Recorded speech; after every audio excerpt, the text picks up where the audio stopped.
incident was about to take place that would shake the foundations of the civilized world. It is time to open your mind. Time to discover your divine self as we navigate this holographic matrix together. Strap in, cosmic family, as we slide through this wormhole of cosmic information together in search of the truth. You can't handle the truth. It's time to go inside the matrix. With your host, Jimmy Brent. All right, welcome everybody to Inside the Matrix. Today we are honored to have as our guest Donald Jeffries. He's an author and avid researcher and just all-around great guy. He began researching the JFK assassination as a teenage volunteer with Mark Lane's Citizens Committee of Inquiry in the mid-1970s. His 2007 novel, The Unreals, was lauded by the likes of author Alexander Thoreau and knighted the museum screenwriter R. Ben Garant. His first nonfiction book, Hidden History, an expose of modern crimes, conspiracies, and cover-ups in American politics, became a bestseller praised by everyone from Roger Stone to former congressional representative Cynthia McKinney to international peace activist Cindy Sheehan. In 2017, his book Survival of the Richest, How the Corruption of the Marketplace and the Disparity of Wealth Created the Greatest Conspiracy of All was published. In 2019, his book Crimes, Cover-Ups in American Politics, 1776 to 1963 was released, and his latest book, Bullyocracy, How the Hierarchy Enables Bullies to Rule Schools, Workplaces, and Society at Large will come out in January of 2020. So, Don, welcome to the show. Oh, thanks for having me, Jimmy. That's quite a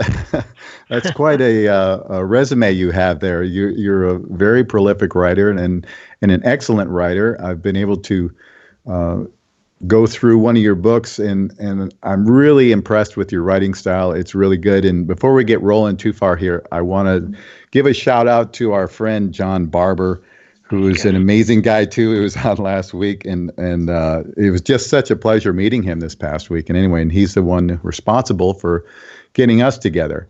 So I always ask my guests to kind of take us back to where they came from, how they got interested in what they're doing, what they did, and that kind of thing. So Donald, take it away.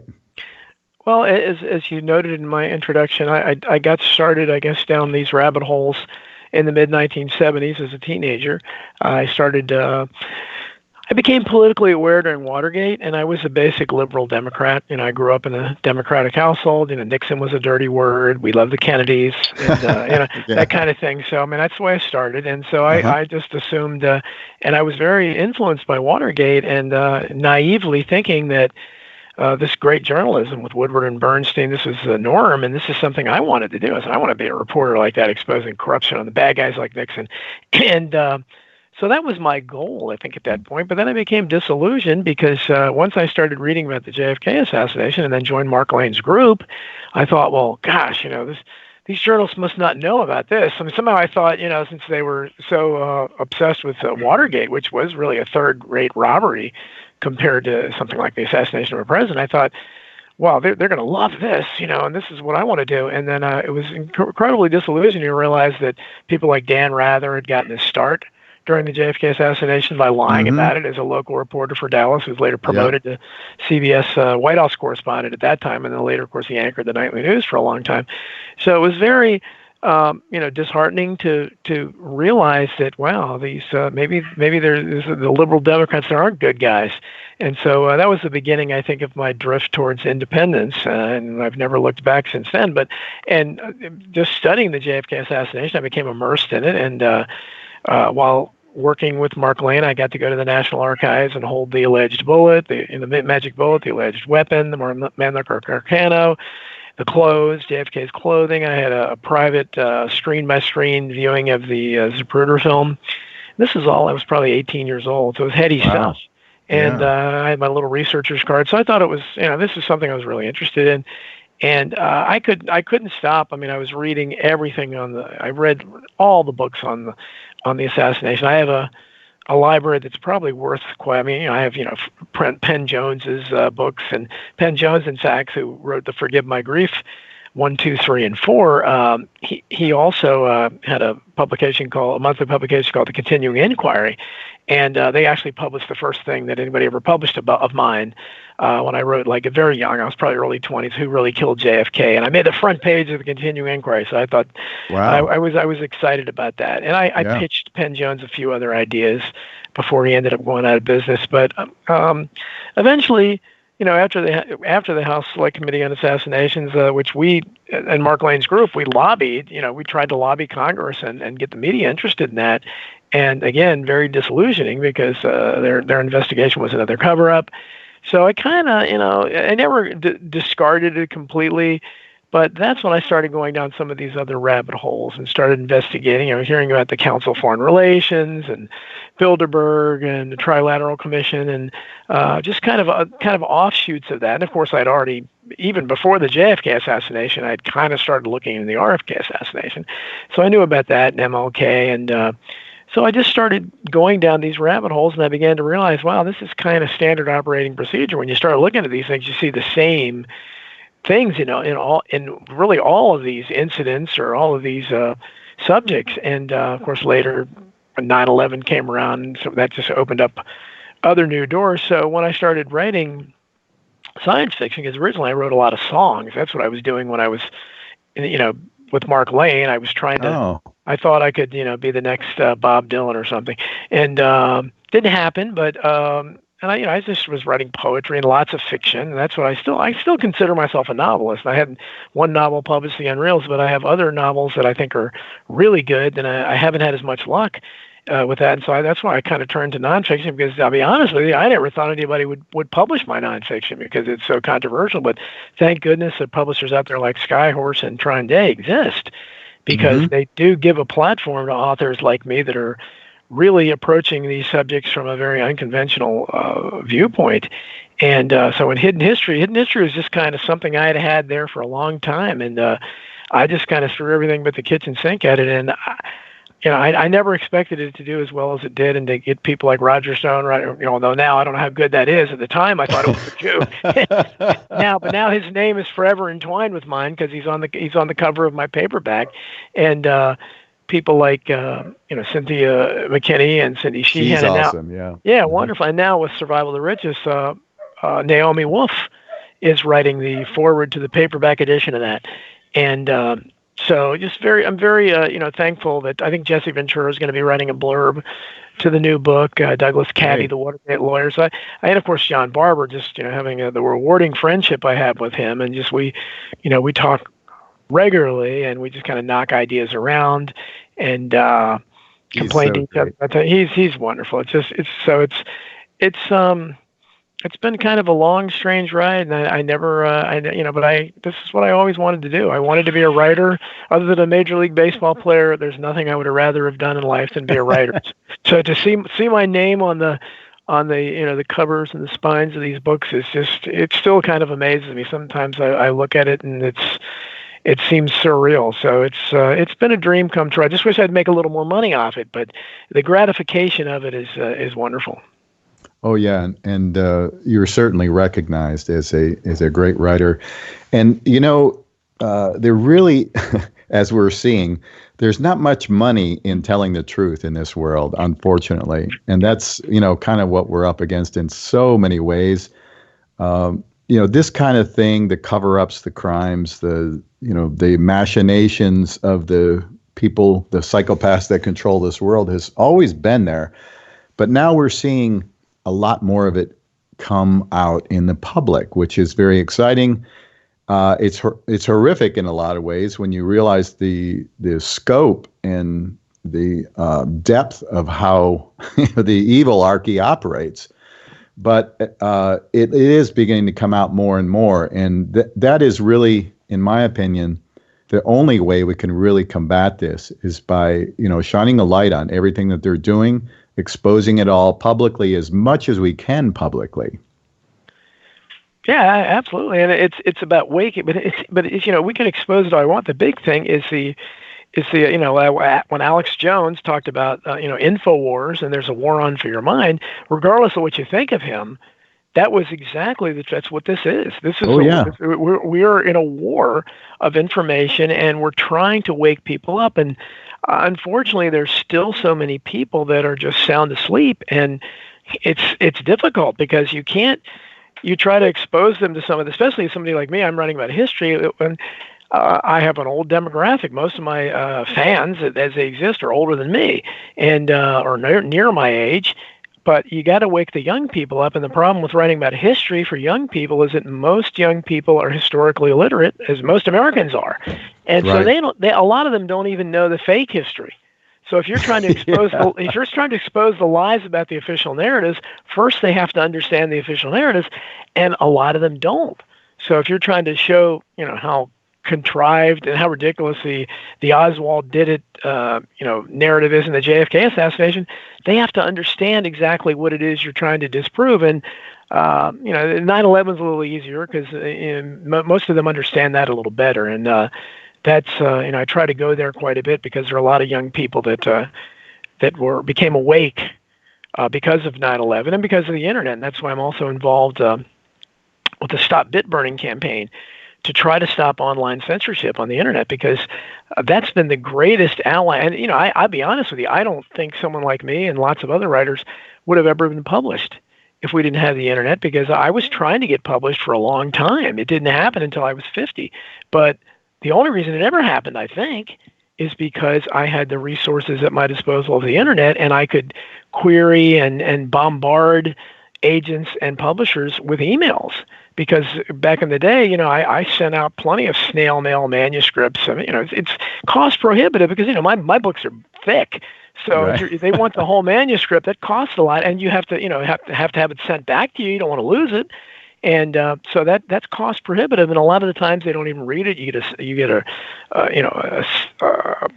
rejection letter that's impersonal, a form letter. So, but with the internet, you can hit a lot more people. So thank goodness for that, and also thank goodness for being able to find this information out there, because the internet makes research much easier. You don't have to go to the library or anything like that, or read. I used to read. I don't read as many books anymore because I'm on the internet all the time. But for a long time, especially for hidden history, what I used to do, I used to take notes. Back, I was using WordPerfect, I think, before Microsoft Word, and I every book that I read that was about these subjects, was usually the JFK assassination, but there were other subjects too. I would take notes, and I would just kind of put the page number down and where the source was, and I had a huge file of that.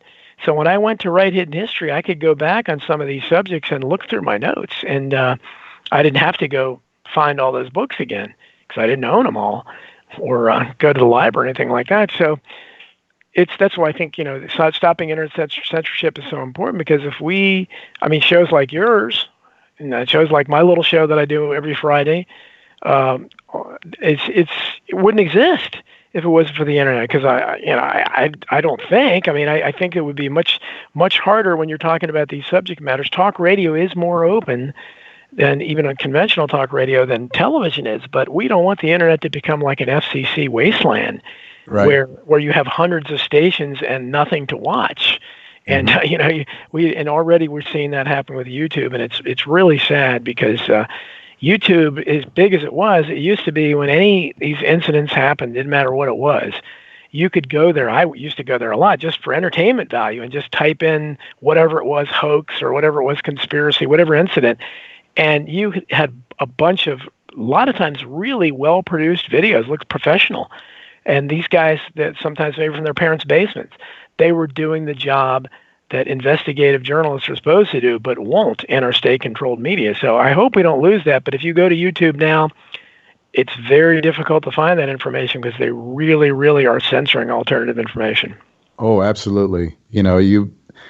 Even a couple of years ago, you could type in keywords and things and do pretty well at finding some useful information. But now you're going to get the debunkers, the disinfo team, all those troll people. It will come up first for like 10, 15 pages worth. Yeah. And then you might get something. But and it's gotten so bad that now you can type in actually a perfectly worded title that matches exactly what you're looking for, and it's still not going to be on the first page if it's not, acceptable to the evilarchy, as I like to refer to them as. Yeah.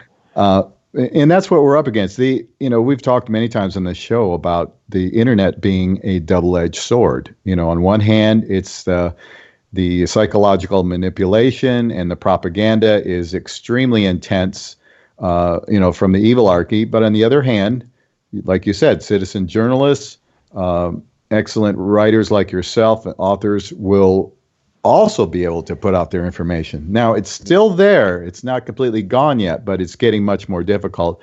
And I anticipate that that's going to keep going that way. But I also know that people are pretty resourceful. And I think if we get to a certain point where it's really restrictive, people would begin to migrate to another platform over time. And hopefully we can take the audience with us. But they're hoping that all of us will just kind of disappear off of their platforms and, take the crazy conspiracy people with us.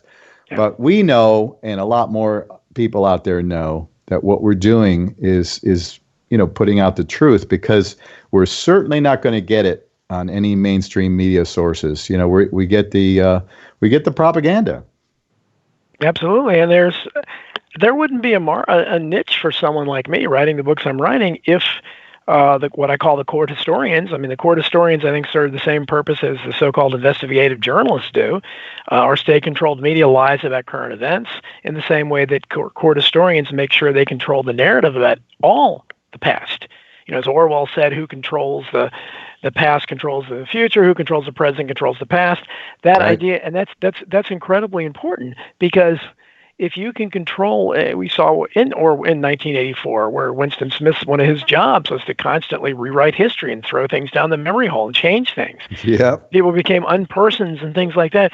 We're very close to that, and that's what they would like to have happen. But in researching the subjects I research, whether it's going back to the founding of the country, all these things, Lincoln, both world wars, obviously up to the more modern events like the JFK assassination and 9/11, you can see that the court historians are so vested because they're the spokesperson. They're the gatekeepers to the past. Yes. Which is and they are so vested. That's why during the course of writing this book, Crimes and Cover-Ups in American Politics, 1776 to 1963, I was able to communicate with the great-great-great-grandnephew of Meriwether Lewis.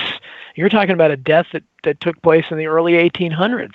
We're talking about Lewis and Clark. Yes, right? Lewis and Clark. And he the lie is, and most people that have researched it believe, and certainly his family believed it was a lie, that he killed himself. He was an up-and-coming politician. He was a protege of Thomas Jefferson, one of my great heroes of all time, and a guy that's also been speared. And I talk a lot about that in the book as well. But his family has been trying to get his body exhumed for a very long time, and the National Park Service and other entities are blocking it. And same thing, I talked even more often to the great-great-great-grand niece of John Wilkes Booth. Again, the body buried in Greenmount Cemetery in Baltimore.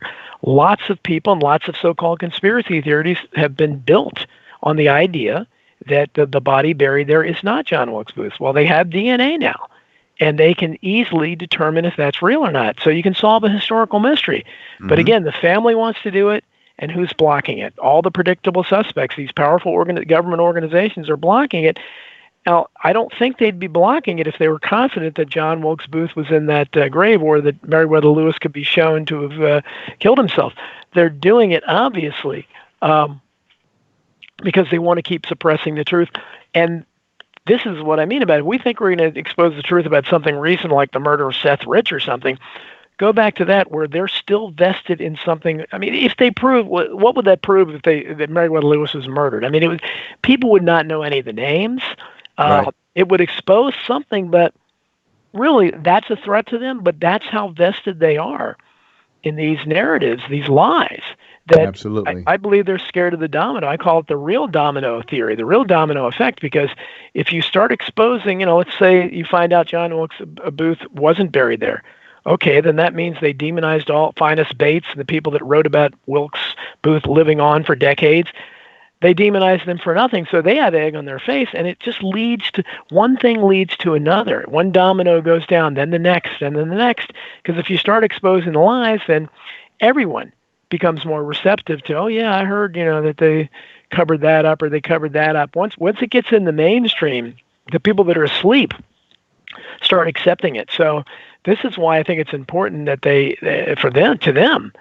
that they have to continue to cover all these things up. So I'm hoping my book, maybe make some inroads on that. But certainly there's no reason to, whether it's something like that or even as recently as, we're still withholding files on the JFK assassination. They're still withholding, files on Jack the Ripper murders in 1888. They're still withholding files from World War I. Why? What possible national security could be involved there? I mean, we joke about JFK assassination. If Oswald was a lone nut that had no connection to anyone powerful, how was any national security ever involved? Why would any file, any document be withheld? They're still being withheld. Trump was supposed to release them a couple years ago, and he ended up backing off and giving in to the CIA and not doing it.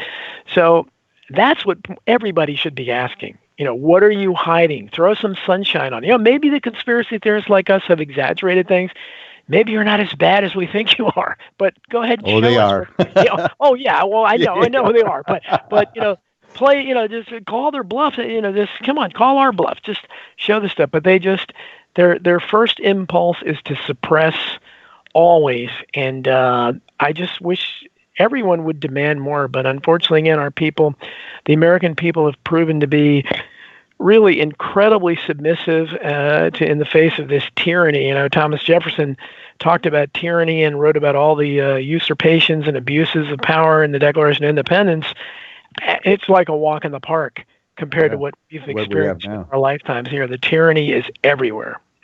Absolutely.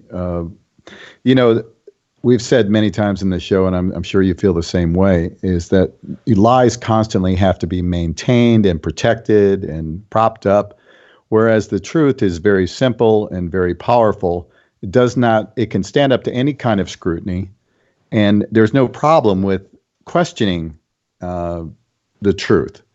So when you have, a government like this, which is so adverse to inquiry and questions, absolutely that they've got a lot to cover up, sources and methods, whatever it may be, that they don't want you to find out about. And a lot of this, even the older stuff, they had their methods back then of how they, disguise things and cover things up.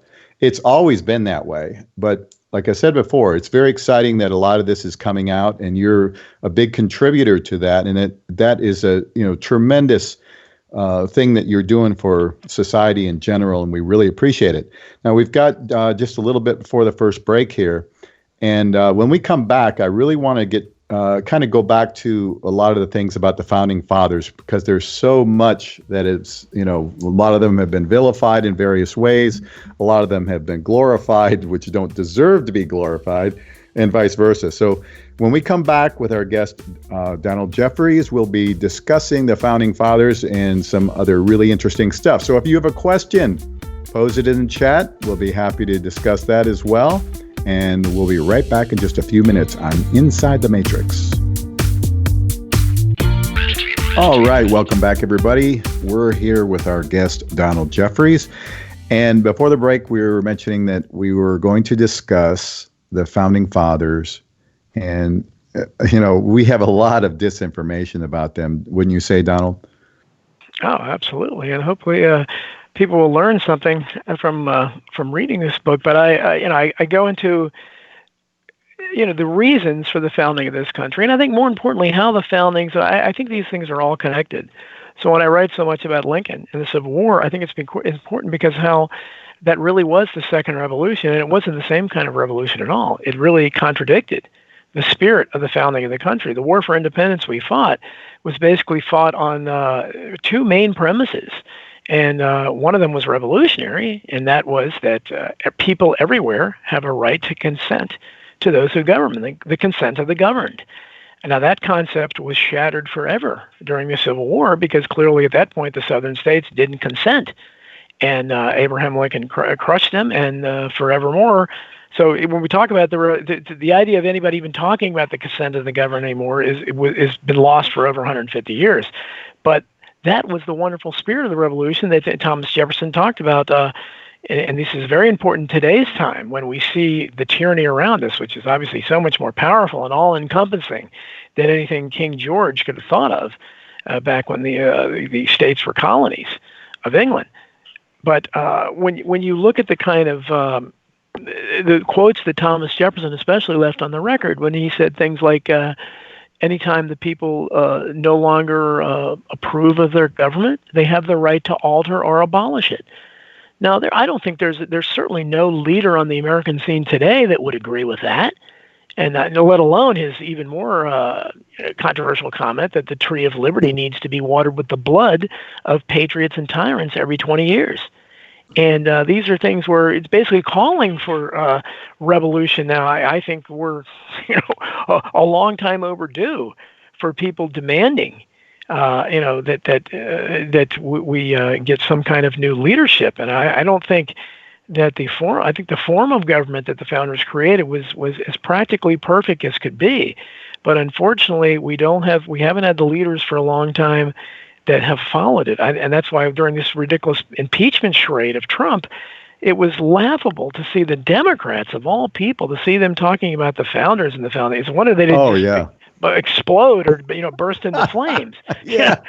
Even mentioning that, but the idea they would want to lock all the founders up. Everyone except for Alexander Hamilton. Again, you mentioned there's one that has a great reputation. He's now a hip black young rapper on Broadway because he was the banker's favorite founding father, and he was the father of debt. If he was alive today, he'd be summering at Bohemian Grove and worshiping a giant owl with our other leaders, and he'd be a member of the CFR, and he'd go to the Bilderberg meetings. But the rest of them, outside of maybe Benjamin Franklin, the rest of them would not be welcome there. Thomas Jefferson, Patrick Henry, George Mason, James Madison, George Washington. These are really, if there was a greatest generation, that was the greatest generation. And they left us something that really we should be cherishing. But again, most Americans don't even know. I mean, if you read, I think that's been going on for more than, maybe 75 years when the leftist first used to go on the streets and read people the Bill of Rights, and most Americans would think it was some kind of subversive literature. And I think that I think that's the way it would be today, because clearly the roles have switched. The left today doesn't believe in free speech at all, and the idea when they invented the concept of hate speech, that you can't have free speech with hate speech. This ridiculous, absurd invention. Hate is a human emotion, and it's in the eye of the beholder. It's ridiculous to try to put that into law. But again, it's all to stop speech. And we were talking about the online censorship as well, and that's why when you can have someone like the YouTube CEO brag about removing 70% of controversial content, which is probably the truth that was on YouTube, alternative viewpoints, and brag about it, and Leslie Stahl, kind of the old guard of, our awful state-controlled media, just kind of nods and agrees and doesn't contradict her at all, and doesn't have any qualms about that. Aren't you a little, as a so-called professional journalist? But so, when they set up this government, they set up a checks and balances. And again, that's something we've seen erode. And we see it even today when the impeachment plays out, that you can kind of see the framework, the way it was designed to have these checks and balances between the three branches of government. But unfortunately, again, they were supposed to be equal. The legislative branch, Congress, the executive branch, the White House, and the Supreme Court, the judiciary, as exemplified in the Supreme Court. Those are supposed to be three equal and separate branches. And the idea, I think, that was beautiful is that because the power was so decentralized and was offshooting each other, so that it was really going to be difficult for power to concentrate anywhere, because the other two, if one branch got too powerful, theoretically, the other two could stop it. But unfortunately, that didn't happen. And again, the judiciary started becoming too powerful early on in the Republic, and Thomas Jefferson was concerned about it when John Marshall just decided, hey, we're going to just interpret everything, and that wasn't their intention. And the Supreme Court started legislating by the mid 20th century under Earl Warren, and later go on to lead the JFK cover-up. These things are all connected, but they would start legislating, and we had some awful unconstitutional acts thrown upon us because of that. But the executive branch, before Lincoln, who was the 16th president, the 15 presidents before him, other than Polk, James K. Polk, waged a war on Mexico, and that's why the folks at La Raza, as bad as they are, have a point. We did take their land. I'd like to give. I'm campaigning to give California back to Mexico. I don't know why we would want it at this point, but you take it back. Take Hollywood with you. But yeah. I think it would be a great idea. But when that happened, that was he did overstep his authority, but that was a blip.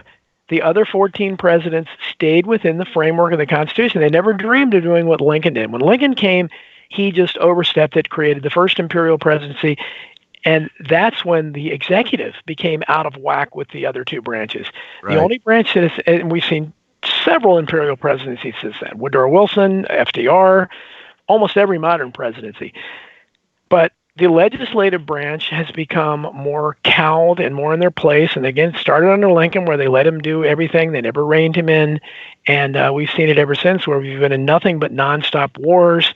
And the last time actual war has been declared was World War II. So by Congress, and it's supposed to declare war.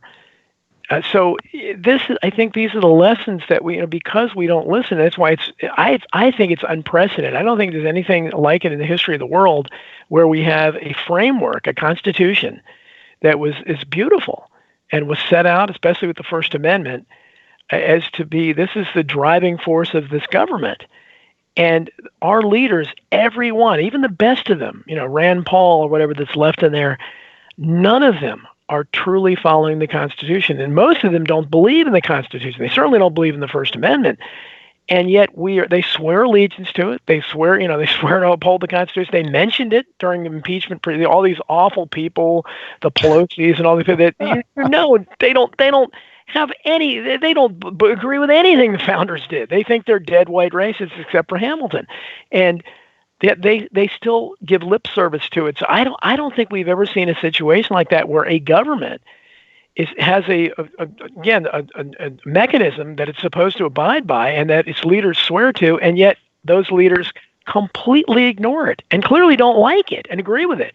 I don't think we've ever seen anything like it. So it's important that, and I talk a lot in the book, and I've written elsewhere about how the reason why the founding fathers and that era of our history is pretty much ignored in the culture, unless you have some absurd thing like this Hamilton play, which completely distorts it and throws it. You might as well have a transgender version of the revolution. I mean, it's ridiculous. It makes no sense. But for the real history, it is ignored, and even to the point of Hollywood, where as a big movie buff, I've always been amazed at Hollywood, even in the beginning when they were all patriotic and gung ho. There was never a biopic about George Washington or Thomas Jefferson or John Adams or Patrick Henry. None of the founding fathers, except again Alexander Hamilton. Even then, they recognized he was their boy. And but they had films about like Andrew Johnson, and they had films about Andrew Jackson's mistress and all the English royalty. Why? And I think it's pretty obvious why. Because even then, they didn't want the American people to focus on that period of our history, because there was all this talk of tyranny and throwing off authority, and how we need to have independence, and the people have a right to agree to the kind of government before they submit to it. Nobody wants that talk, because even the sheeple might start getting some ideas, so they just suppress it. And that's why when Mel Gibson made the movie The Patriot, I guess back in the 90s, it was controversial, because he actually attempted to show the British as the bad guys, which they were, and just told the story of the revolution. And for that, he was raked over the coals. It was the beginning of his downfall, as far as his reputation. But I think it's important especially for Americans to know that part of their history. And I hope they read my book, and for people especially, I'm not a huge gun person, but anybody that reads the section I have in the book about the Second Amendment, and all I did was I scoured all the sources I could find, and I found comments on the public record from every one of the founding fathers, even Alexander Hamilton, every one of them to a man. It's crystal clear. There is no debate about a state militia or anything like that. They intended it they definitely wanted and thought was crucially important. I wish they'd maybe worded it a little clearer in the Second Amendment, but there's no question if you read their words that no, this is about an individual right to bear arms, and they thought that was absolutely important. So if you read that, this is no interpretation. These are the people that thought it up and wrote it. And yes, maybe they could have worded it clearer, but there's no question if you read their thoughts on the subject, what they intended. So you still hear liberals talk today, and it just makes me cringe because they can't base that on anything, any real historical evidence, because the people that wrote it, it's out there. They're telling you what they thought. And that's why if you go to the first source like this and you see that, you'll recognize how these phony debates happen and all these gun control advocates are trying to use emotion, especially in today's world, to try to, well, you don't need an AK-47, just like, and it's the same thing with the First Amendment. In my book, I learned something as I was writing this book a few times, and we've all heard that expression, you can't yell, of course you have free speech, but you can't yell fire in a crowded theater. Well, most people don't know I didn't know where it came from. It came from a Supreme Court ruling by good liberal icon, Oliver Wendell Holmes, Chief Justice of the Supreme Court. He wrote a majority opinion, and he came up with that phrase to defend Woodrow Wilson's right to throw World War I protesters like Socialist Eugene Debs in jail. Mm-hmm. So that odious statement, people think, well, that's true, that's reasonable. Well, up until 1918 or whenever that decision was, nobody had to put some kind of an asterisk on the First Amendment like that. It was an important and crucial asterisk. And again, that the great thing about our Constitution is that without the First Amendment, without the Bill of Rights, it wouldn't have quite the same pack. And that's why people like Jefferson, George Mason, Patrick Henry said he smelt a rat. He didn't want to. He didn't want them. He thought the Articles of Confederation gave more than enough power. He didn't want the central government, and liberals in that era were completely different than they are now. That's why I'm a classical liberal. They believed in, Thomas Jefferson said, that government is best which governs the least. They believed in a decentralized federal government. They never envisioned this monstrosity, and that people defending it would be so-called liberals. But without the 10 amendments to the first 10 amendments to ground it, the Bill of Rights, it wouldn't be quite as impressive. But with that, we're protected. And most people don't realize, that the rights of all other rights are granted to the states or the people. All these things have been forgotten. And the people that rule us are the ones who've forgotten it the most. And unfortunately, they're ruling over a largely ignorant populace who has no idea. Again, back 75 years ago, whenever they started going after the man and the woman in the street, they think it's subversive. That's largely so. They don't even support it. So it's tough for us, people that are awake or like to think we are, to try to enlighten people, because they just don't, like something like the shout fire in a crowded theater. When I try to tell them, well, this is where this came from. Much like, we didn't have an income tax till 1913. Most people don't realize that. Well, how did the government fund? I don't know. How did it? But they had schools and roads and all that stuff. Exactly. It was no problem. How did it work? I mean, it's so you have to think that once you open the door to these things, and I'm fine. I'm a populist, but I also look at things. I'm not in this what Alex Jones called the phony left-right paradigm. Is exactly right.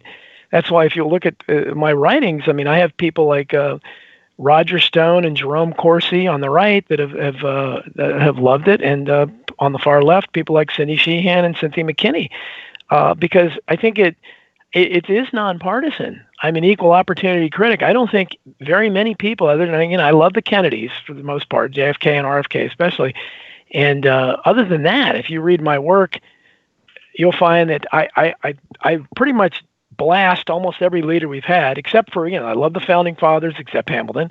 And I love Jefferson particularly, and Huey Long later was a great favorite of mine, John F. Kennedy. But for the most part, I think the rest of our leaders have been severely lacking. And I think if you look at the situation we're in today, and that's why I think it's important to read alternative history books like mine, because you see how we arrived at this point. It didn't happen accidentally. It's like a long math equation where you see all those numbers, and if you got all the wrong numbers along the way, the answer can't possibly be right. And I think that's the situation we find ourselves in today. You can't keep sweeping this stuff under the rug, which they've been doing for recorded history, and expect that these things won't come home to roost eventually. And you just can't, something as modern as the infrastructure, you can't just let it sit there and not do anything to it since the Eisenhower years, and not expect it to look like it does, like a third world nation. And so these are the kind of things I talk about. I think that I get a lot of good feedback from people because there aren't many people talking about all these things in kind of the way that I talk about them. Mm-hmm.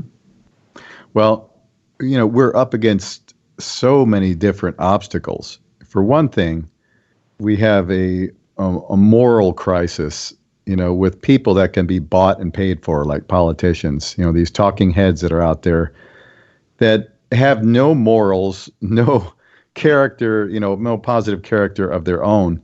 They're just spouting, what their highest bidder is paying them for. And, people don't realize the depth of the corruption of these people. Some of it's just kind of beginning to pop out now, and I hope more people will realize that.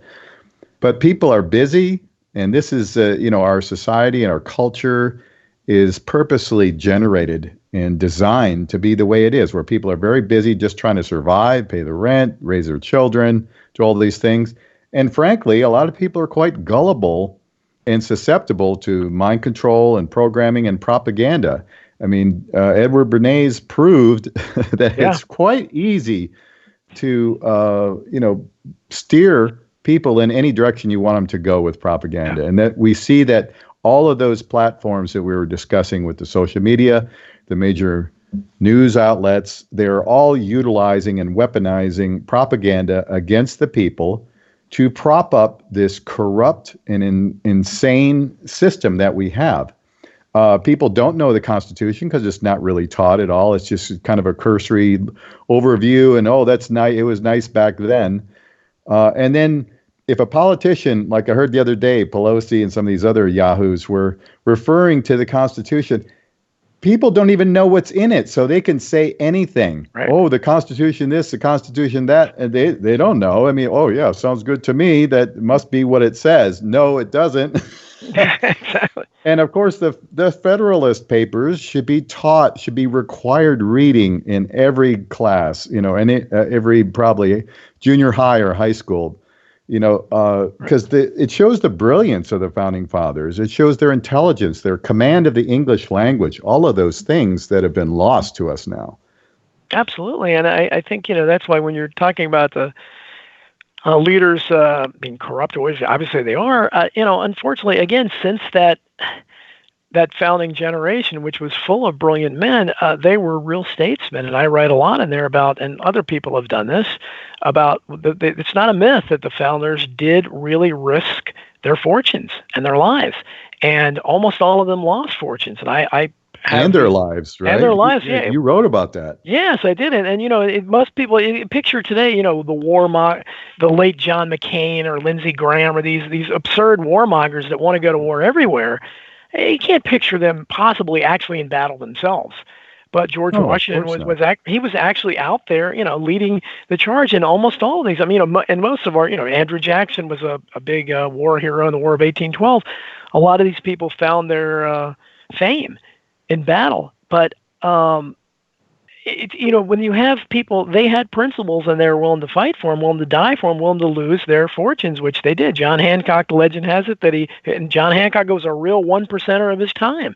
But he was willing to risk everything, and that's why he wrote his name so big, the legend has it, because he wanted King George to be able to read it without his glasses. Now, that may be apocryphal, but it's a cool, I like to pass it on, because I think if it isn't true, it should be. I'm thinking it's very true, and he was the first to sign, and he put it there in big letters, yep. Yeah, he wanted to be big and bold, so they were just imagine anybody today in public life doing that. And but the problem is, once this tyranny gets entrenched like it has, and it really is so deeply set, and the corruption is so bad, and it's at all levels. I mean, there may be a few dog catchers, I guess, that aren't bought off, but it's about that level up. I mean, you really they say you have to start at the bottom, but that would be a task, to clean up the local school board. I mean, the corruption is everywhere, and they're good people. There are lots of good people out there, but they're so outnumbered, and. it's a monumental task. I don't know. And of course, the leaders that do rise up, I mean, I think that Donald Trump, largely, I think there's a theatrical aspect there, and a lot of this stuff is scripted, WWE type stuff. But his rhetoric in the his rhetoric in the campaign was whether it was sincere or not, it was threatening to the deep state or whatever you want to call these people. And I think that anybody that comes up, we saw what they did to JFK and then later RFK, when people have a chance to get a position of prominence and they think they might actually change something, then the powers that be coalesce and eliminate them one way. They haven't really assassinated people as much in recent years. That was a popular thing in the 60s, but they tend to smear them or in the case of Trump, again, how sincere he is or not, I don't know, but he's certainly been under attack since he's been in office nonstop. So I think there's a lot of that there to make the public realize, hey, look, if anybody comes in here and starts talking about wanting to drain the swamp or all that stuff, we're going to give them hell. This is what's going to happen. And but something needs to happen because, and again, I don't know what the answer is because we're outnumbered. Not only are the honest people at every level outnumbered, we're outnumbered by the awake people are outnumbered by the asleep people, and it's tough because I try. I mean, I've taught much as I've been. What I'm writing about now, I've been ranting and raving about for years, and family gatherings and parties, and maybe quite popular, but and I've woke up some people. But I haven't woken up that many people, even my own family, and I've talked to other people like that. That's so true. And once again, we're up against the break. Time goes by so quickly, and we're covering a lot of really interesting topics. So stick around with us with our guest, Donald Jeffries, Inside the Matrix. We'll be right back in just a little bit. Okay, welcome back, everybody. Before we roll on a little further, there's a couple things I wanted to say. One of the problems that we have is we do have some really good thinkers out there like Donald and John Barber and many of these other great authors who have done the research, who are pointing out what's going on in the world. But most of the people like that, they don't have any desire to rule over others or to rise to high positions in government or anything like that. So what we end up with is the psychopath who is seeking fame and fortune, money and power. And it's a self-perpetuating system of psychopaths helping other psychopaths achieve their agendas, which don't include anything beneficial for people. And it makes you kind of wonder if, in fact, these are soulless beings of some kind, because they literally have no reservation whatsoever of doing the very worst things in the world. I mean, we see it nonstop war. We see the poisoning of people worldwide with the chemical spraying, the glyphosate in the food, vaccines. It just goes on and on and on. To me, this is World War III. This is how it's being fought. It is the parasite class of psychopaths against the rest of us. And we have a largely sleeping mass of population that has no clue about much of anything that's going on, and that works in their favor. So, as I always say, we just keep talking. We keep trying our best to get this information out there to as many people as we can. Hopefully, they will listen, and they'll share it with others. And that's how, people say, well, what can I do? I'm just one person. Well, you can, if you understand what we're saying and you agree with it, even if you disagree with it, get the conversation going with friends and family. And I know it's not always a pleasant thing because people are very entrenched many times in their thoughts and their belief systems, and they will, cause a problem. But I think it's worth it. And that's why we do what we do. Now, we had a very nice comment from Douglas out there. He said, I'm so on board with this truthful conversation that I can't believe I'm hearing it. Thank you, Douglas. Wow. That makes this whole day worthwhile.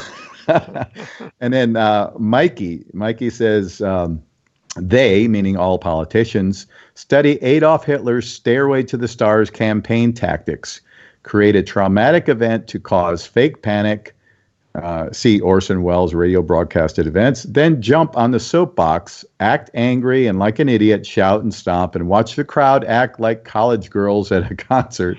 And Hitler is an Elvis impersonator, just just like so-called modern politicians. They bore me.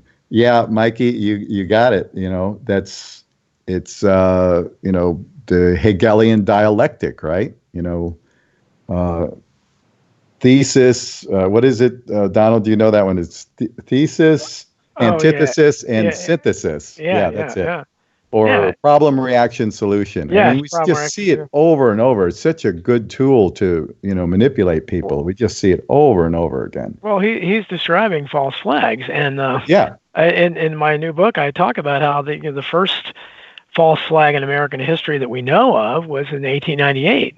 The so-called sinking of the Maine, which precipitated the Spanish-American War, and America's I'm fond of talking about we keep crossing these lines in the sand. Some of them are moral, some of them are unconstitutional, most both. But in this case, it was a huge unconstitutional line because George Washington. That's another reason you're not going to see George Washington's farewell address taught in schools, because all he did was talk about how we need to keep away from any entangling alliances with nations and to have harmonious relations with all. John Quincy Adams warned that America doesn't go abroad in search of monsters to destroy.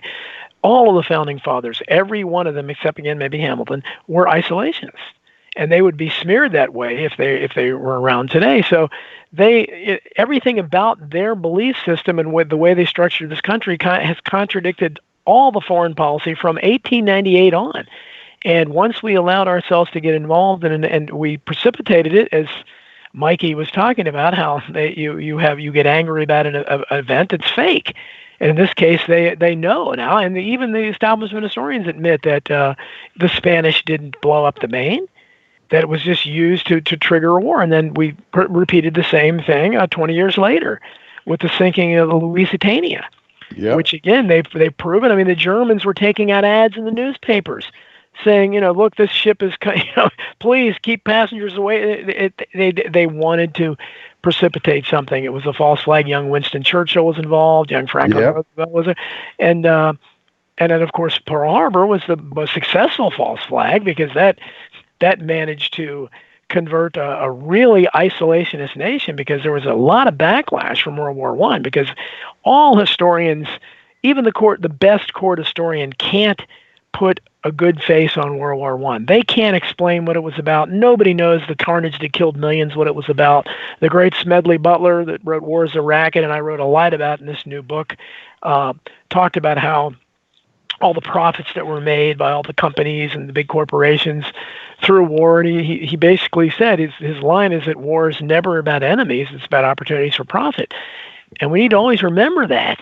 And once Pearl Harbor, because at that time you had the America First Committee, which of course would be revive the term, and that's why the establishment revolted against it so much when Trump used it and started yelling Nazi, which is nonsense. I mean, the America First Committee that were all across the country were mostly classical liberals, or mostly people on the left who were anti-war. Yeah, isn't that interesting? Isn't it? You had people like John T. Flynn, who was a forgotten guy, who wrote Meet Your Congress back in the day about how bad Congress was even then, and As We Go Marching On, lots of other great books. But he was a classical liberal, an honest journalist, a real investigative reporter, and he didn't want us to go into war, and he understood what Roosevelt was doing. Well, Roosevelt reacted. You talk about Nixon and his enemies list. FDR, who was also the first president to use the IRS on his enemies, again, but the court historians will think Nixon, But no, FDR is the one who invented that and used it much more powerfully than Nixon ever thought of doing. But FDR went to the point of contacting magazine publishers and newspaper editors about, don't hire this guy Flynn. He destroyed his career. I mean, just imagine if Nixon or Trump especially did something like that. What a field day the media would have with it. You don't even hear about it. Until I wrote my book, I don't think, even I was astonished to learn that he went to that extent. But clearly, anybody that has looked at Pearl Harbor understands that it was a false flag, that FDR wanted it to happen and did everything in his power to make it happen. Oh, yeah. And John Toland, this is what happens when somebody strays from the reservation. John Toland was a Pulitzer Prize-winning court historian in good standing. Wrote a Pulitzer Prize-winning biography, I think, of Hitler, and was, considered, again, court historian. He wrote a book called Infamy in the early 1980s, meticulously researched. It proves beyond a shadow of any doubt that FDR had advanced knowledge of Pearl Harbor and wanted it to happen. He was drummed out of the community.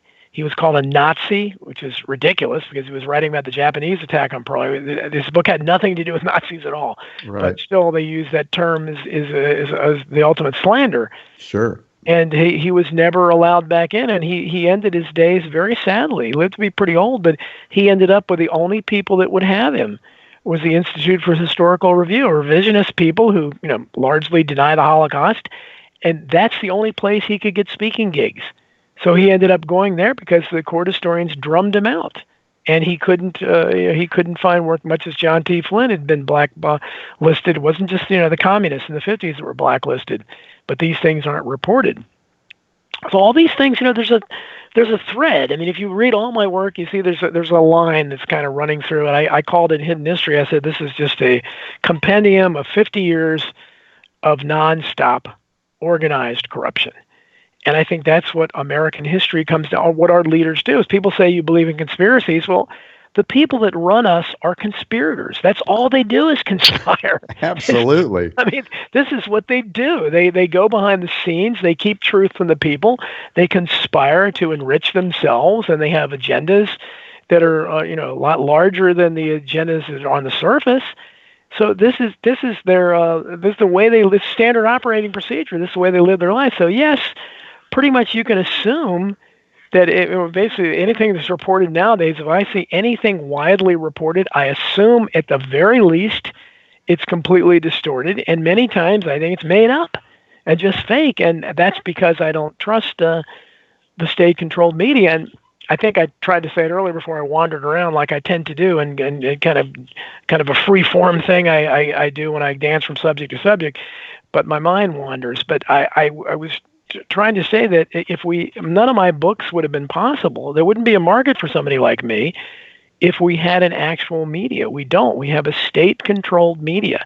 And the only difference between our media today and TASS and Pravda at the height of the Soviet Union was that the Soviet citizens were astute enough to realize it was state-controlled media and that they were being lied to. Right. Unfortunately, today, most Americans think that MSNBC and CNN and all these things, that they actually think that these are journalists that are reporting them, and they're not, the sons of Gloria Vanderbilt and CIA recruits out of college, and brothers of the sitting governor of New York and things like that. These are not journalists. These are daughters of Zbigniew Brzezinski. One of the Henry Kissinger of the Democratic Party, one of the all-time great conspirators. People just look, or Joe Scarborough. And I reported this in Hidden History. Your audience might not know. This has been you talk about hidden history. This has been a completely hidden story. Most people don't know this guy's history. He was a former congressman, and actually was a pretty good congressman. He was one of the better ones back then. He really changed from Florida. Decent Republican. Had almost a little bit of populism in him, but right before he left Congress, a nice-looking young female intern was found dead with a head wound in his congressional office. It was completely swept under the rug. There was no investigation. When I was writing Hidden History, it happened in 2001. I couldn't find any updated information.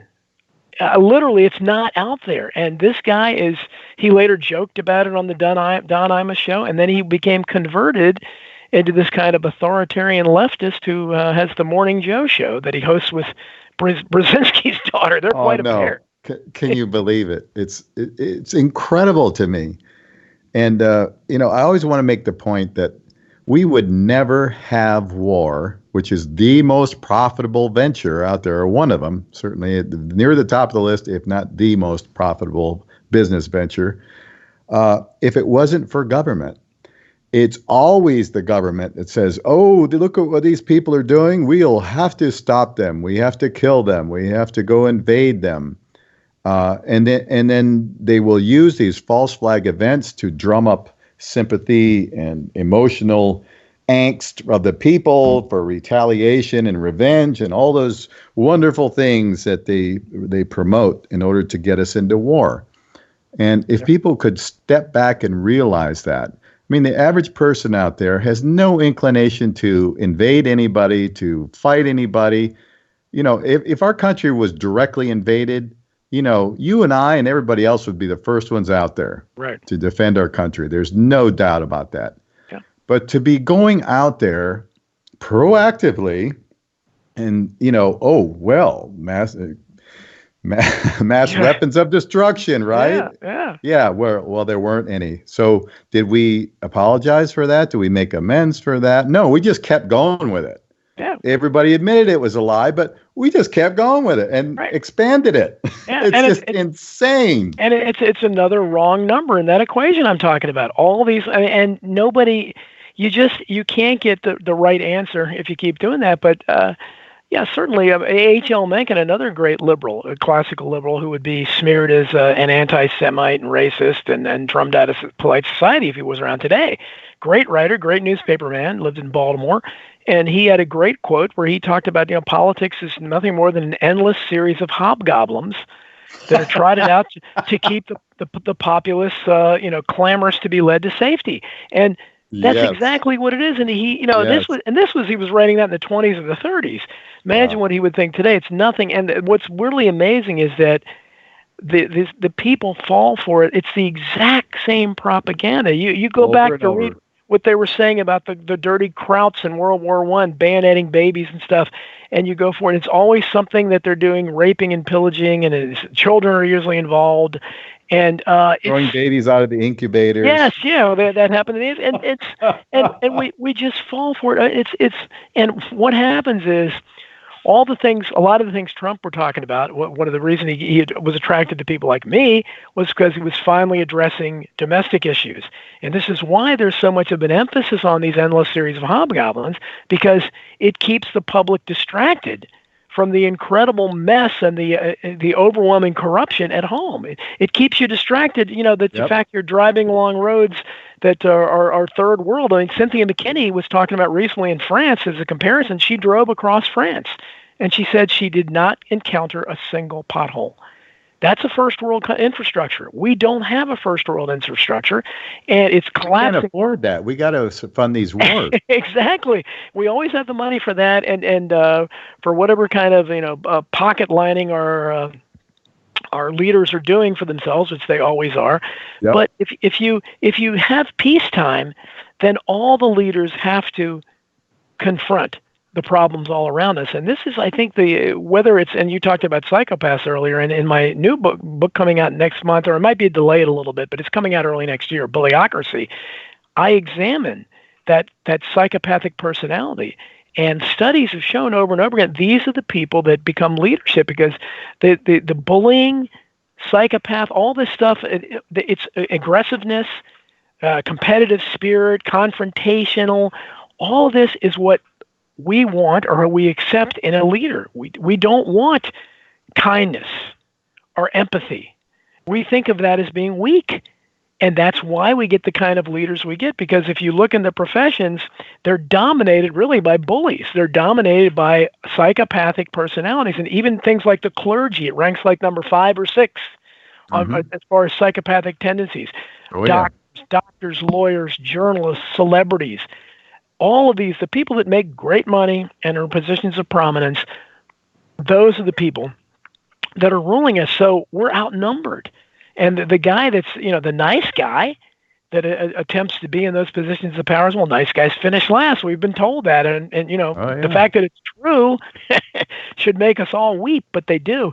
And so that's what's very hard, because you really have to, it's almost like collectively, the only way to stop a bully is basically to punch him, to shut him up. And that's what we would have to collectively do to the bullies that rule us, because there doesn't seem to be anything else they understand. And it's a monumental task, because, again, it's at all levels. And it's, the only way to overthrow these people is to get enough people to wake up. And it's very disheartening. I said, when I get in arguments with people and I can't get them to see something that's so obvious. I mean, when you're still having problems getting people to see that Oswald didn't kill JFK, which yeah, oh no, I mean, a couple of weeks ago, I got in an argument with some friends. I don't. Ever since I started getting these kind of public platforms, I do lots of interviews. I do my own radio show, and of course, I write. I tend not to try to talk about these things in private gatherings anymore, because I kind of all talked out about it, and I say, well, you can listen to my interviews if you want to hear my thoughts are. But I got sucked into a 9/11 thing, and it was just shocking to see, over and over again, this saying, "What do you mean? We we saw a plane hit the Pentagon." No, you didn't. I saw it on. No, you didn't. No one's ever seen what hit the Pentagon. What do you mean? Right. There's no, even though we had cameras everywhere, and I realized, wow. And these are basically good people, and America is full of those kind of people. They'll fight you over it. Yeah, exactly. And I thought, what can I do here? I'm knowledgeable about this. I know the information. They know nothing except sound bites, and that's the way most Americans are. I mean, they'll argue with me about JFK. And I said, look, you realize I've devoted well over 40 years to this. I know. Yes, and so I for good or bad, maybe I'm a fool to be so immersed in it, but I know this stuff inside out, and I can tell you, whoever killed JFK, it wasn't Lee Harvey Oswald. That's the only thing the authorities proved, that Oswald couldn't have done it. And exactly. But when they get convinced by some dishonest network special or something, and it's difficult because it's. I realize that I have to. That's why I'm fond of saying on my radio show. One of my favorite speeches was by Robert F. Kennedy, when he talked about the tiny ripples of hope, and he said, every time a man stands up against an injustice or against a wrong, he sends forth the tiny ripples of hope. That those tiny ripples of hope all together, gathering together from every part of the globe, can come together and break down the mightiest walls of oppression. And it's a nice thought. But we need a lot of those tiny ripples of hope to come together. And that's what I figure I'm doing. With everything I write and everything I say, I'm trying to send forth tiny ripples of hope, and I get like the message you received from those two messages. I take heart from that when I get emails or messages on Facebook or elsewhere. I got a letter in snail mail the other day from a chiropractor that read something I wrote in American Free Press, because I write there, and it's great to hear that that you're touching some people, and not enough. It's wonderful, yeah. But it springs, those tiny ripples of hope go, because maybe you touch one of those people, and they touch someone else, and they touch someone, kind of a pyramid scheme or something, and theoretically, that's all we can hope for, because without having a huge platform that has millions of people, and I'm not sure what else we can do. I mean, I've been on RT television. That's the only television network that's had me so far. I've been on there a few times, but I don't know what kind of an audience they have. And I have Coast to Coast AM. I'm on there a few times a year. That has millions of listeners, and we just have to take what we can. And your audience. Hopefully, some of them out there will be curious and want to read my book, and maybe they'll learn something about history. Yeah, and you're so right. We are up against it, literally, because every aspect of our lives is being attacked to not only pull us off the mark, but defend, the insanity that we're experiencing here. This is literally a battle of good and evil. That's what it boils down to. This is a spiritual thing. That's the essence of it. It's good against evil. And a lot of really good people have had their backbone, basically removed and bred out of them. We've got tons of soy boys out there, getting in touch with their feelings when they should be standing up for people. We've got subservient militaries who on command will kill anybody or anything without questioning, without considering any moral aspects of any of that stuff. And that's a great tragedy in our world that we've got that going on. But nonetheless, we will keep moving right along and talking about these things and trying to put forth the conversation so that more people can become involved in it. And eventually, our hope is that we can prevail, that moral integrity will make a return. But right now, we're up against the commercial break. Once again, we've got one more segment with our guest, Donald Jeffries. So please stick around with us. Post your question if you have one. We'll be right back. Your ambassador to the unknown and host of Inside the Matrix, Jimmy Brent. Okay, thank you very much. Welcome back to our final segment on Inside the Matrix with our host, our guest. Who am I talking about? With our guest, Donald Jeffries. And we have a couple really nice compliments here. Donald, I got to read. Sandy from Skype said, this show needs to be archived and taught in school. Great show. Thank you, Sandy. We were saying, you guys really make us feel good about what we're doing. And it's wonderful to hear that people get it, that what we're saying. And this is what keeps us going. And Douglas says, thank you, Donald, for all he's doing and telling it like it is. I couldn't agree more. These things need to be said.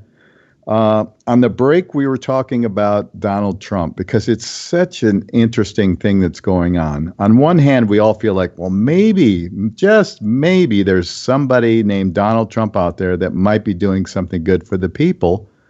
But then again, you have to question a lot of stuff that he does. It's so crazy. Yeah, it is. And I've written so much on Donald Trump, and I've lost friends on both sides, literally. I mean, when I supported Trump initially, I had people who had written glowing reviews of Hidden History, who deleted me, blocked me on Facebook, didn't want to talk to me anymore, called me all kinds of names. And once I started criticizing him, because I don't think he's delivered on any of his promises to America, and Israel he has, not to America, I think he's been largely a huge disappointment and, frankly, an embarrassment with some of his food fight battles that he gets into with these celebrities who are, again, they're not exactly responsible citizens themselves. Once I started doing that, I lose people on the other side. I mean, I read the comments on some of the interviews I do, and they don't. I mean, even things like saying, I think the hatred of Trump is largely based on his personality, and the Trump cult objects to that. No, it's because he's trying to do great things. Like, okay, I don't know what I can say. All I can tell you is that he has a background in WWE. He was a New York Democrat for a long time. He fooled me, but he supported Hillary Clinton for president, I think in 2012, wasn't it? Or 2008, 2008, yeah. Yeah, so he supported her. There are lots of pictures with him and all these with the Clintons. And then Epstein. Epstein, of course, and they're all kind of tied in with Epstein. And of course, Epstein dies under his watch. So many things have happened under his watch. If he was the real deal, he would have been tweeting and talking about Epstein death, very strange. He didn't even do that. Just things where he's disappointed on immigration, certainly, and I differ from most people where I should be on the left, but I don't know where I am because of this, because I don't fit in, because I think immigration is the main culprit in terms of why we have such lowered wages for the blue collar workers. Sure. Because of immigration, and the left doesn't want to confront that because it's a politically correct issue. The immigrants are largely non-white, and they represent a new voting bloc. And that's why they are defending them. On the other hand, the right wants them because they want cheap labor. And it's all about cheap labor. They want the cheapest labor possible. And nobody works cheaper than illegal immigrants do. So I was hoping that finally Donald Trump somebody's going to try to do something about it. And he's been he said he was going to sign an executive order the first day in office ending DACA. He's still talking about he'll support DACA if they get the right deal. He hasn't done that. He was supposed to sign an executive order ending birthright citizenship. Didn't do it. He hasn't done any of the things he said he was going to do. And he's threatened to close the border. Hey, here's an idea. You have troops in 150 plus countries around the world for no reason at all. Some of them going back to World War II. Oh, this is empire, my friend. Yeah. Bring a fraction of them home and actually guard your southern border, which is a constitutional duty. No, we can't do that. And the same crazy liberals that are fine with the troops being in other countries and killing other civilians in other countries for no reason and getting killed, They're okay with that, but they would flip out if they actually guarded their own border. And again, because they want that cheap labor. So Trump, I think that's where the hatred really came from, was the immigration talk, because that's a huge issue to the establishment. But again, I think this was largely scripted. So I think it was designed that way because whoever put him in power knew he wouldn't do anything about it. Because at this point, he's 3 years in. And the draining the swamp talk is ridiculous because, I mean, he has named everybody to his administration that Jeb Bush would have named. I mean, you think you think William Barr is going to drain the swamp? This guy goes back to covering up Ruby Ridge.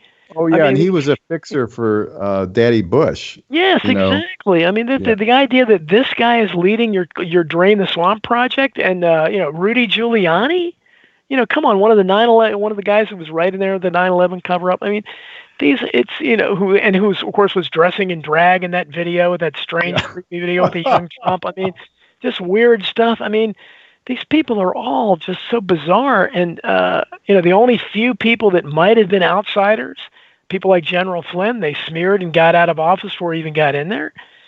Bannon, who was in there, who, despite being a really strong Zionist, at least seemed to believe some of Trump's rhetoric, he was squeezed out as well. Everybody else in there, everybody. I mean, people like John Bolton, the biggest war hawk and warmonger ever. Yeah. I mean, I've said I would like to see. I don't know how you're going to do it, but I don't think that many, if any, of Trump's cabinet members voted for him. Most of them were never Trumpers. Yeah, you have to just shake your head when you see all these people that have been appointed to these positions. They just seem like the last person you'd want in each one of these positions are the ones that end up there. It's amazing. If he had meant, I thought, Roger Stone, who I was associated with, I used to communicate with, wrote the forward to my paperback version. Now apparently he's going to face decades in jail for having some kind of relationship with a great whistleblower hero, Julian Assange, who also faces jail, I guess, because as Orwell said, telling the truth in the time of tyranny is a revolutionary act, and you can't do that now. But Roger Stone, I thought, might be his chief of staff. I thought you might see Pat Buchanan. I thought you might see Paul Craig Roberts, Dinesh D'Souza, people on the right that are kind of alternative thinkers. Or even Ron Paul, somewhere Ron in Paul, there. wonder one. Ron Paul, I mean, Trump claimed he was going to audit the Fed. Yeah, put Ron Paul as the Secretary of Treasury or head of the Fed. Yeah. Then you meant business.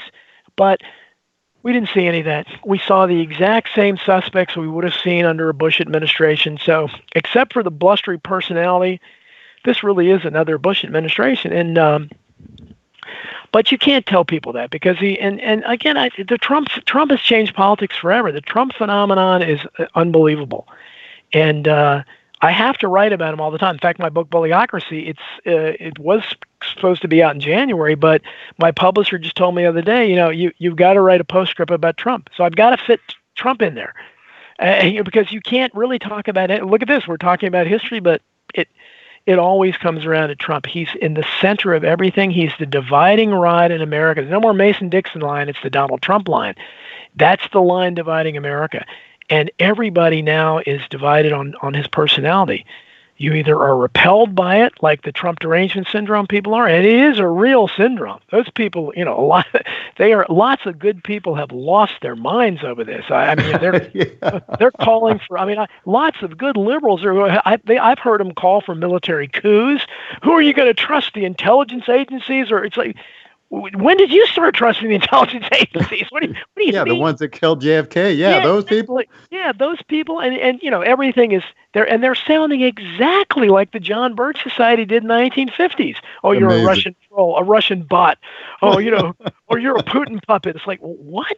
It's so hard. John Barber and I talk about this. It's the Russiagate stuff is just so, and it really makes it difficult for someone like me who is not in this left-right paradigm. I'm a classical liberal. I'm a populist. But luckily there are good people out there. Cindy Sheehan, for instance, is really, I think she calls herself a socialist. She's really far left, but she hates today's left. She's always, calling them out about, I remember how great America was before Donald Trump came. She's trying to remember, how honest the intelligence agencies were and stuff. And how, I'm looking at all these candidates wanting peace, and she's exactly right to call them out. People like Naomi Wolf, Cynthia McKinney, obviously. Lots of good people that are still there on the left. They just don't have the kind of voices that these absurd Democratic candidates have. Yeah.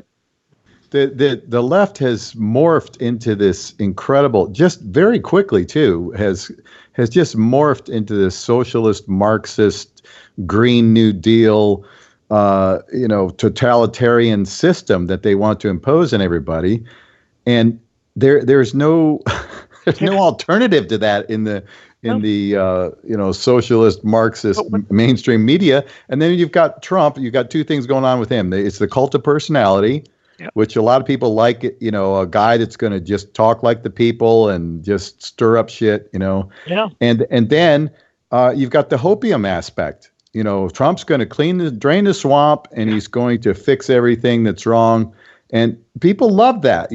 We want to believe it. I want to believe that he's going to do great things.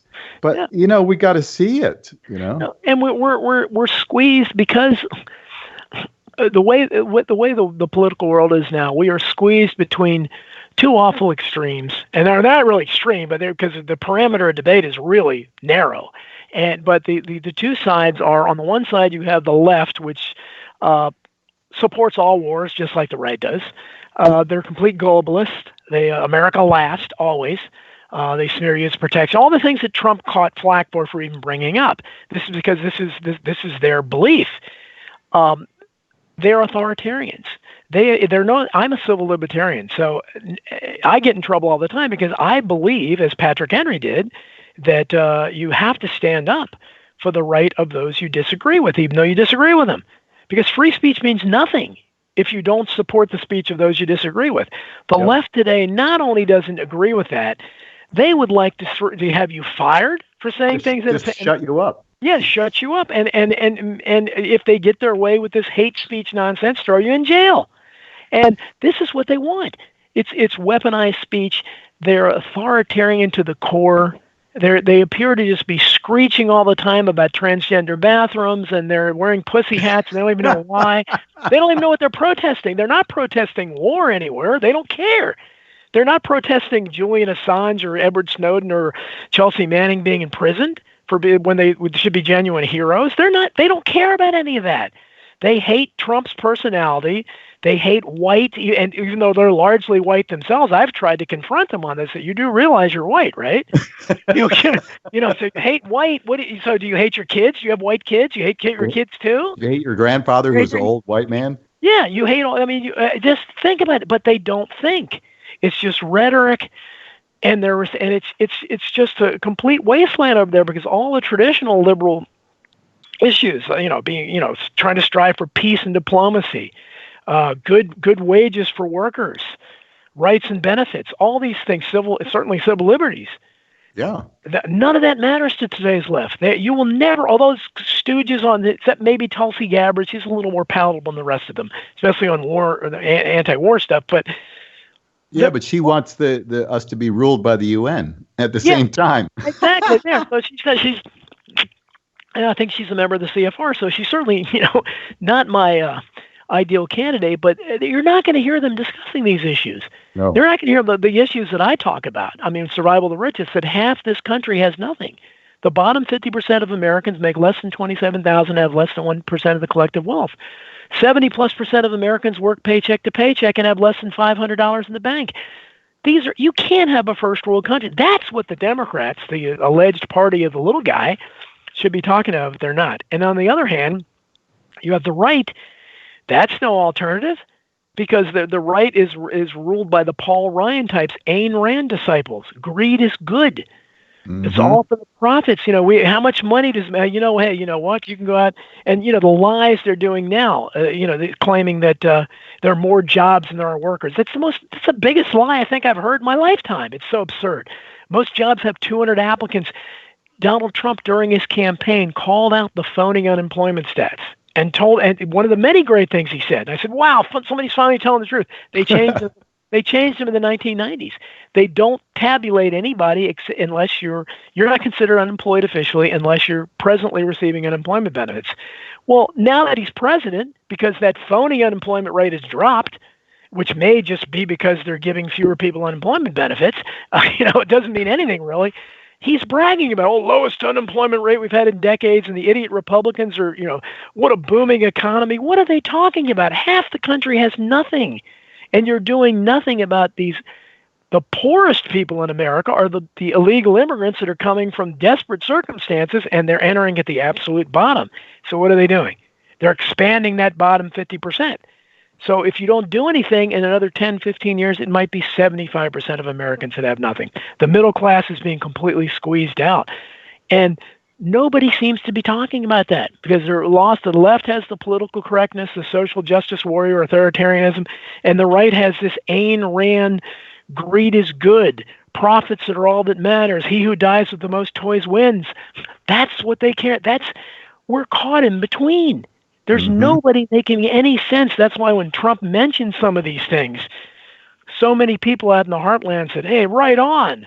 But, the fact that he hasn't delivered on it, because none of these other guys are going to deliver on it. And that's the saddest thing, is that as bad as Trump is, as flawed as he was and is, hopefully, maybe is, our last hope. Because there's no one else out there on the rise. But if we don't do something about immigration, if we don't do something about trade and bring industry back to the country, we just might as well become part of one world government, because we've destroyed our sovereignty, and we're pretty much going to have to institute what Andrew Yang has talked about, a universal income, because you're not going to have any other. You already have millions of jobs. They're telling you they're going to be lost to AI.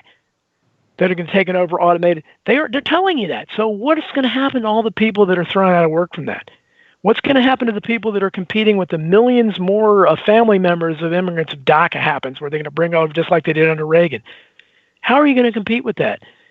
And again, nobody talks about that, and the Republicans just hum along, anybody can get a job if you just work hard. They're living in the 1950s when everybody could get a job and every job paid a living wage. And the left is just in la-la land, where they're just, unless you're talking about what the impact is on transgenders or something, they have no interest in it. And one of the 53 genders, Yeah. Oh, and a lot of people aren't aware that the Fed has been pumping in billions and probably over the year over trillions of dollars into the stock market. You wonder why it keeps breaking records and going up? Well, there you go. And even the stock market, even something like that. Now, I'm fortunate enough where I have stock because I had a 401k plan. Increasing number of Americans aren't going to have that, and it's ironic that I wrote an article recently on how the crisis in just one part of the country with the shortage in pension funds for public workers, because all the government workers are the only ones left outside the 1% that have these lucrative pensions. And it's the height of irony that the taxpayers, who are increasingly are not going to have any pensions of their own, have to keep footing the bill to pay for these government workers. But again, I think that, and I lost my original point. What were we talking about before that? Because I went off on the pension thing, and I was going to make another point. I was talking about the stock market and the banks pumping in all this Yeah. money. This funny money, and they're trying to prop up this defunct and bankrupt banking system that we have, that's so far off into the trillions of debt, and you've got all these derivatives, sitting out there. Man, if that stuff ever starts to pop, it's going to be all over, for the banking system. Well, the banking system is counterfeit. I mean, most people don't understand how that works. And that under fractional lending, every loan is legalized counterfeiting. You only have to have 10% less of reserves. So just imagine if you wanted to borrow $100 from me, I could write you a check for $100, even though I only have $10 to my name. And so where's that $90 coming from? Where's the interest I'm going to charge you on it coming from? It's an impossible situation. But the stock market, most people don't realize that. Again, it's the same numbers that we see, all these numbers I talked about in Survival of the Richest, where the top 10% wealthiest Americans own 90% of the stock. So the stock market, especially for that bottom half that has nothing, it's irrelevant to it's completely irrelevant to any of them what the stock market does because they have no hope to have stock. So it's nice for I watch it because that's where what's left of my pension is at. But it's when we talk about these things, and the Republicans are famous, and the Democrats too, because again, all of them have stocks. They're all in the top 10%, so it matters to them. But that's why I wish they would talk more about issues that matter to everyone, and that's where I think populism counts. That's why something like the infrastructure, when Trump talked about, that's something, if you build the infrastructure back up, everyone benefits from it. But they just don't want to do anything. Our leaders, we're almost to the point, I think, Jimmy, where the great quote from Jonathan Swift back in the 1700s, where he talked about the judges of his day were so corrupt that you couldn't bribe them to do the right thing. I think that's where we're at now. I don't think you can bribe these people. I don't think you could bribe them to, hey, let's build everything up and make life better for everyone, because it's so antithetical. Well, it's great for them. You see, their system is great for them, and they love it. They're all living the country club life. They travel the world. They have all the money they could ever want because they've sold their souls to this system, and they don't care what happens to the rest of us. Unfortunately, Donald, we are in the last 3 minutes before the show is going to close. But before we leave, I want to make sure that you tell people where they can find you, where they can get your books, all that kind of stuff. Great. Okay. Thanks. Well, my blog is called Keeping It Unreal. It's donaldjeffries.wordpress.com. I also have lots of articles that are taken from there on Lou Rockwell and elsewhere. So you can find a lot of my writing there. My newest book, most recent book, is Crimes and Cover-Ups in American Politics, 1776 to 1963, The History They Didn't Teach in School, which features a foreword by Ron Paul. I'm very proud of that. And before that, Survival of the Richest, and also still promoting that, How the Corruption in the Marketplace and the Disparity of Wealth Created the Greatest Conspiracy of All. Look for the beginning of the year, shortly after Bullyocracy comes out, or about the same time, I'm going to have the paperback edition of Survival of the Richest, which features a new foreword from the great Naomi Wolf. Very happy with that. Hidden History, my first book, an expose of modern crimes, conspiracies, and cover-ups in American politics. Still out there, still doing well. And, of course, Bullyocracy, How the Social Hierarchy Enables Bullies to Rule Schools, Workplaces, and Society at Large. That will be coming out at the beginning of the year as well. So I hope everybody checks them out. Everything I write is where's the best place to find those books? Well, Amazon obviously is the easiest place. Most of my books should be in your local Barnes & Noble store, Books A Million, whatever brick-and-mortar stores are out there. If not, you can ask for them. And I always tell people, check it out and see if it's in the library. And if it's not in the library, I get a sale just the same. Suggest that they order them for your library. It's in lots of libraries, but it can be in more. So suggest that your local public library system or your college library order it. And but I get the best deal. You can search for it online, and you'll find lots and lots of outlets for it, and some have better prices than others. And some Amazon, Barnes & Noble, and other places sometimes will cut prices for a certain period of time. So get the best deal you can. But the important thing is to get the information out there. All right. That's wonderful. Donald, I really appreciate you being on the show. You're a tremendous writer and a wealth of information and useful information for the people to know. And my hat is off to you and all that you do. So please keep up the great work.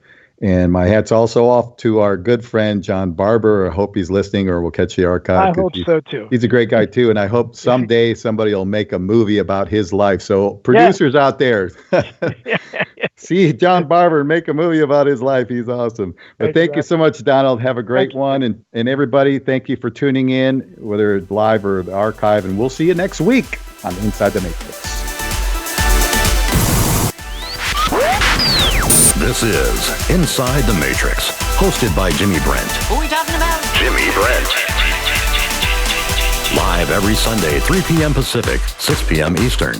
Exclusively on the KCOR Digital Radio Network. It is worldwide. Broadcasting from an undisclosed location deep within the neon capital of the world, Las Vegas, Nevada. For more information on the host and the show, please visit InsideTheMatrix.org. That's InsideTheMatrix.org. It's time to break the chains of manipulated consciousness and claim our true nature as creative, divine beings. Inside the Matrix. Inside the Matrix. This is KCOR Las Vegas, home of the Digital Radio Network, broadcasting from a shack just south of Area 51. Wait, that doesn't exist. This is the KCOR Digital Radio Network. Now for the news.